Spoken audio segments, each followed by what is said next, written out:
Assalamualaikum warahmatullahi wabarakatuh. Sahabat belajar, bagaimana kabarnya? Semoga sahabat belajar dalam kondisi sehat, semakin bahagia dan semakin sukses. Dalam video kali ini saya akan membacakan sebuah kisah inspirasi pengasuhan anak berjudul Miracles at Home. Kisah ini berdasarkan kisah nyata pengasuhan anak saya pada akhir tahun 2008 sampai awal tahun 2009 yang saya tulis dalam bagian pendahuluan buku Smart Parenting Mendidik Anak Berkarakter Unggul. Semoga sahabat belajar dapat mengambil hikmahnya.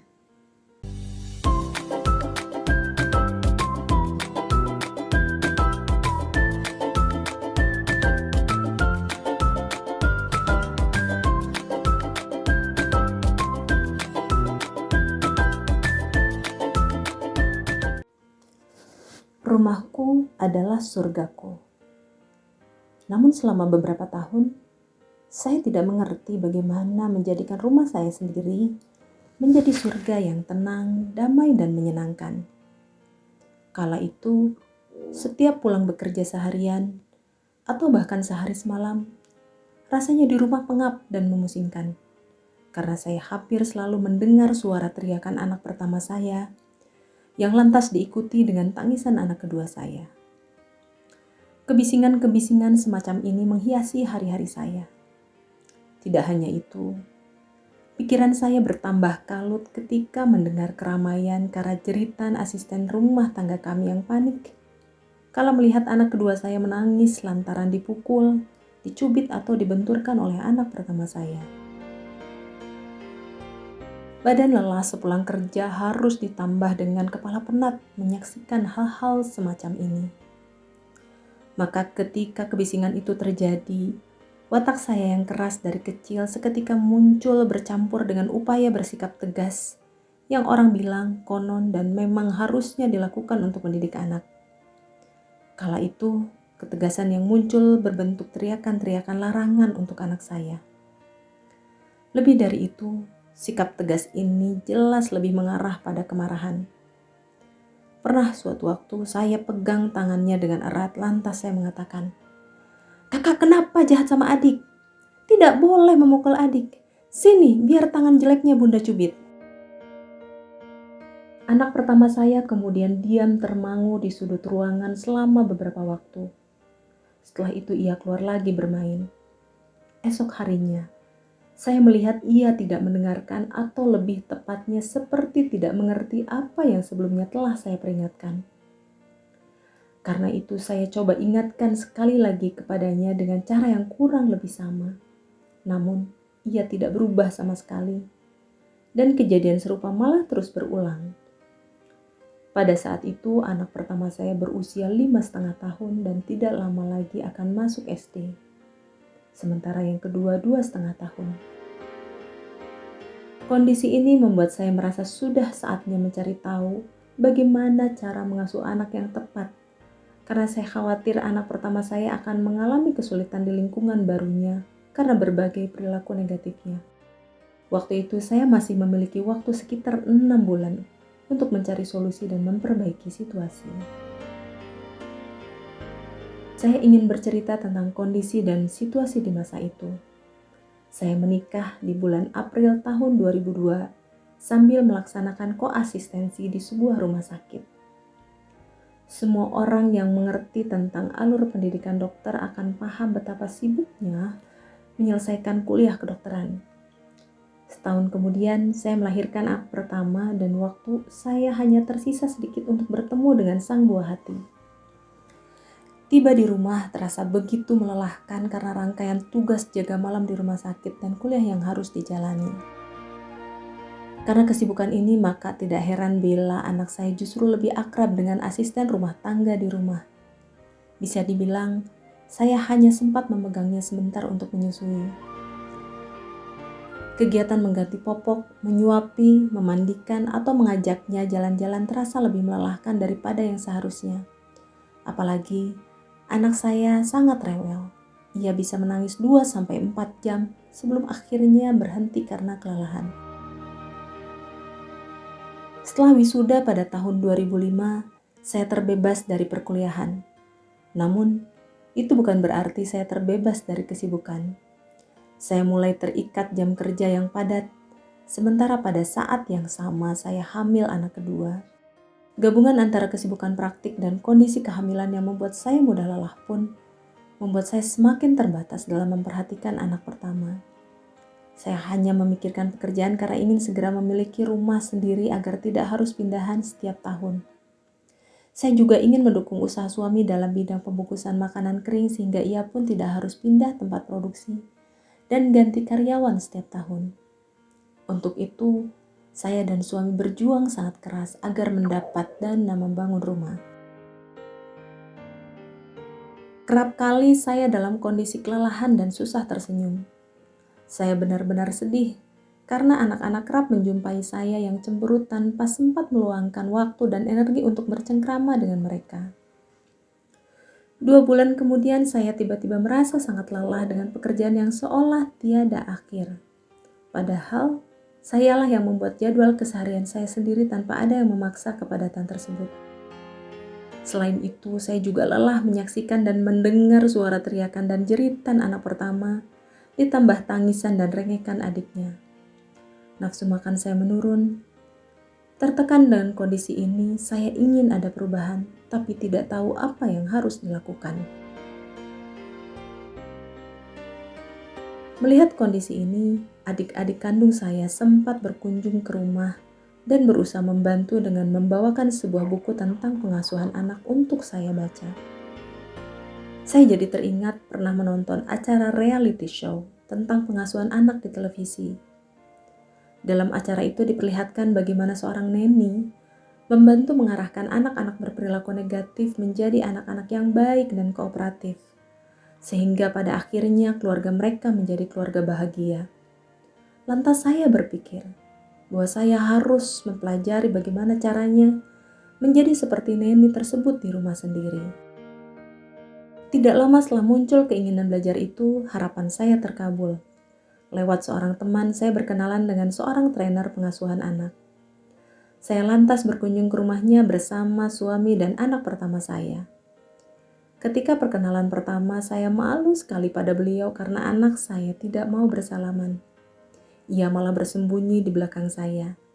Karena hal ini, saya kemudian menjelaskan kepada beliau, "Pak, maaf, anak saya ini memang pemalu." Setelah penjelasan saya itu, beliau justru memberikan ilmu pengasuhan bahwa predikat negatif pemalu yang saya sampaikan tadi akan direkam dalam benak sang anak dan hal ini akan membentuk karakter anak sesuai predikat yang sering diucapkan itu.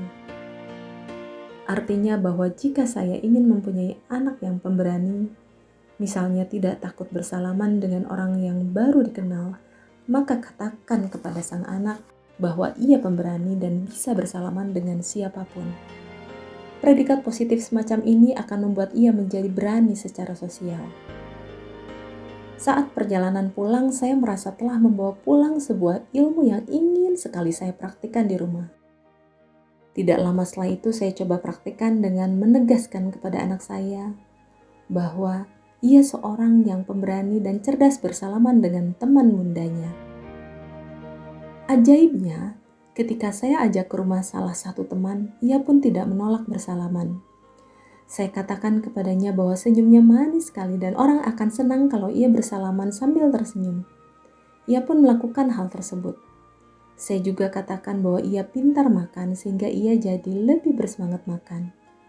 Saya merasa bahwa ia benar-benar menjadi seorang anak yang saya kehendaki.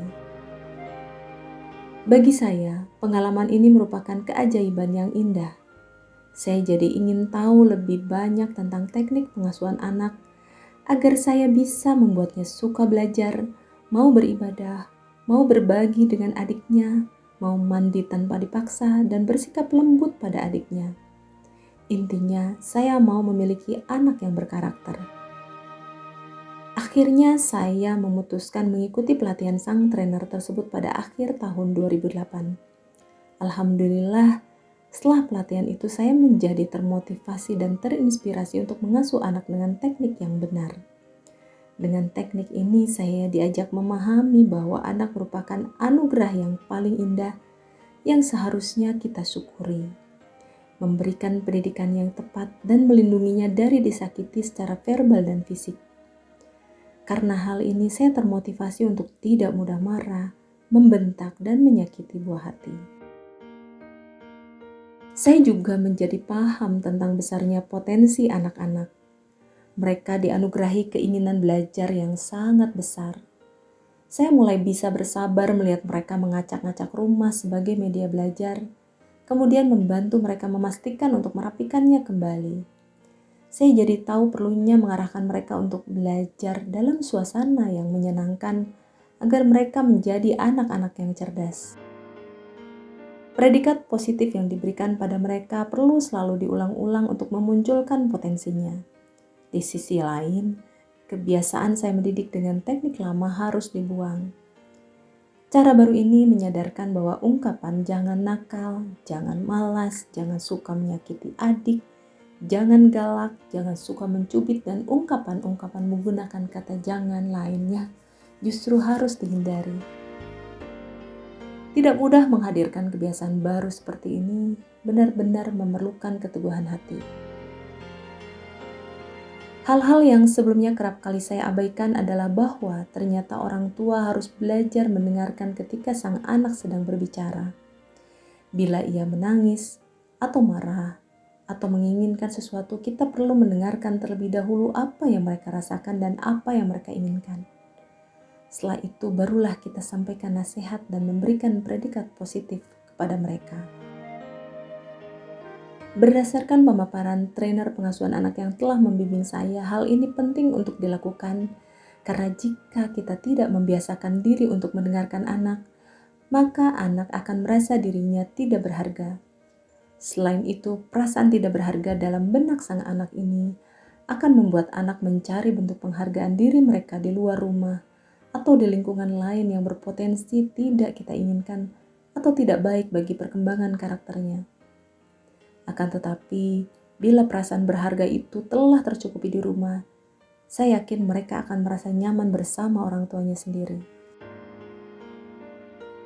Untuk menghadirkan suasana menyenangkan di rumah, orang tua juga harus memiliki aturan-aturan baik yang diterapkan dengan konsisten. Misalnya, jika kita melarang anak untuk jajan, maka larangan itu tetap kita patuhi tanpa mengendurkan aturan itu, walau anak akan meraung-raung atau bahkan berguling di pinggir jalan. Jika kita tidak konsisten, maka anak akan belajar mengenai berbohong, tidak menepati kata-kata, dan terbiasa berpikir bahwa mereka bisa mengulang hal yang sama di kemudian hari. Anak-anak yang keinginannya kita dengarkan dengan sabar dan kemudian arahkan dengan nasihat dan pemberian predikat-predikat positif, ternyata bisa menjauhkan mereka dari berbagai kebiasaan yang buruk. Hal lain yang saya petik dari pelatihan itu adalah saya dapat menyaksikan bagaimana mata anak saya berbinar ketika saya mendengarkan curahan hatinya setelah marah dan memukul adiknya. Sesaat setelah kejadian itu, saya kemudian menceritakan sakitnya bila orang lain dipukul. Akhirnya ia memutuskan untuk meminta maaf karena telah menyakiti adiknya. Padahal sebelumnya anak saya tidak pernah mau meminta maaf. Setelah itu, sekarang saya membiasakan anak untuk beribadah bersama. Setelah beribadah bersama, saya dudukkan ia di pangkuan dan saya lantunkan doa dengan jelas di dekatnya. Bahwa saya bersyukur mendapat seorang anak yang soleh, menyayangi adik, lahap makan, suka belajar, dan harapan-harapan lain yang saya inginkan darinya. Dengan menerapkan teknik baru ini, hanya dalam 2 hari suasana rumah saya berubah. Asisten rumah tangga kami pun senang karena ia tidak direpotkan lagi oleh kedua anak saya. Saya bahagia karena sekarang saya memiliki oasis untuk lepas lelah dan mendapat kebahagiaan. Saya pun jadi selalu ingin pulang dan rindu menyempatkan bermain, mendengarkan celoteh, menyampaikan nilai-nilai, dan memberikan predikat-predikat positif kepada mereka. Saya merasakan kebahagiaan karena mempunyai anak-anak yang soleh dan menyadari bahwa anak yang soleh akan dimiliki oleh orang tua yang soleh pula yang memahami teknik pengasuhan anak yang benar. Sahabat belajar, Setelah saya memahami pentingnya ilmu pengasuhan anak atau yang sering disebut parenting, saya mulai banyak membeli dan membaca buku-buku pengasuhan anak, juga ikut seminar-seminar pengasuhan anak. Ilmu-ilmu tersebut saya praktekkan di rumah dan alhamdulillah banyak sekali keajaiban atau miracles yang hadir dalam pengasuhan anak saya. Ini sebuah kebahagiaan yang besar, sehingga akhirnya saya menuliskan rangkuman pembelajaran dan praktik ilmu pengasuhan dalam sebuah buku berjudul Miracles at Home dan menerbitkannya di tanggal 29 Agustus tahun 2009. Buku tersebut berisi 8 langkah dasar, tips-tips sederhana yang dapat dilakukan orang tua untuk mengubah perilaku anak dengan cara yang mudah dan menyenangkan. Saat ini buku tersebut tetap hadir dengan judul yang berbeda, yaitu Smart Parenting Mendidik Anak Berkarakter Unggul. Dan saya bersyukur karena buku ini sudah dimanfaatkan oleh puluhan ribu pembacanya di berbagai kota di Indonesia.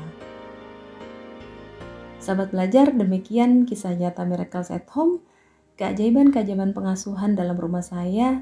Semoga sahabat belajar dapat mengambil hikmahnya bahwa semua ada ilmunya.